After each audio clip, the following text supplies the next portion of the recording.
আসসালামু আলাইকুম, শুভ সন্ধ্যা ভাই বোনেরা। সবাই কেমন আছেন? আশা করি আছেন ভালো। আপনাদের দোয়ায় আমিও ভালো আছি।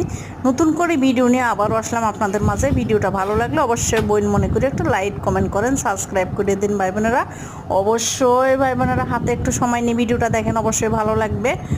আসলে ভাই বোনেরা সন্ধ্যার টাইমে কয়েকটা রুটি বানাইলাম। তা কয়েকদিন থেকে রুটি বানাবো বানাবো করে বানাই হয় না, শরীরটাও বেশি একটা ভালো নাই। তা যাই হোক, বেশি বানাইতে পারি নেই, কারণ একটু সময়ের ব্যবধান আছে। আসরের নামাজ পড়লাম, আবার মাগরিবের টাইম হয়ে গেছে। তা মনে করলাম সন্ধ্যার টাইমে কয়েকটা রুটি বানালে একটু নাস্তা টাস্তা খাওয়া যাবে, এই আর কি। কেনা নাস্তা ভালোই লাগে না, যেহেতু আমাদের আটা তো সবসময় ঘরেই থাকে। আমাদের তো আর কেনা আটা না, আলাদা সবসময় আটা ঘরেই থাকে।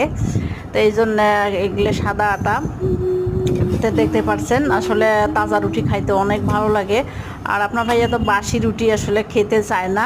তা আমি যখনকার রুটিটা খাই তখন এই দুই চারটে বানিয়ে এইভাবেই মানে খেয়ে ফেলাই। তো যাই হোক, আমাদের মতন কোন কোন আপু ভাইয়েরা রুটি পছন্দ করেন অবশ্যই জানাবেন। আসলে আমরা পরোটা খাই না, তেলের জিনিস। তেলের জিনিস আসলে খাইলে অনেক সমস্যা। তাই আমাদের ঘরে আলাদা তেলও থাকে, কিন্তু আমি এগুলো তেলের জিনিস কখনো বানাই না। সবসময় কিন্তু আমি রুটিটাই বানাই। তো যারা আমার পুরান ভাই বোন, যারা আমার সবসময় ভিডিওগুলো দেখেন, তারা সবাই জানেন আমি সব সময়ের জন্য রুটিই বানাই। তো যাই হোক ভাই বোনেরা, ভিডিওটা বড় হয়ে যেতেছে, ভালো লাগলো অবশ্যই বোন মনে করে